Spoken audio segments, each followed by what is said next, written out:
මෙන්න දැන් ලැබුණු විශේෂ පුවතක්.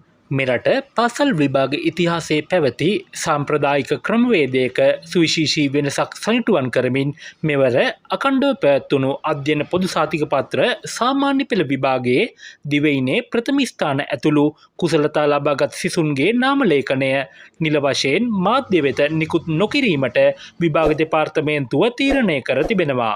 විභාග කොමසාරිස් ජෙනරාල්වරයා විසින් විශේෂ මාධ්‍ය හමුවක් පවත්වමින් මේ පිළිබඳ නිල ප්‍රකාශයක් සිදු කළා. මෙන්න එම පුවත නැවතත්.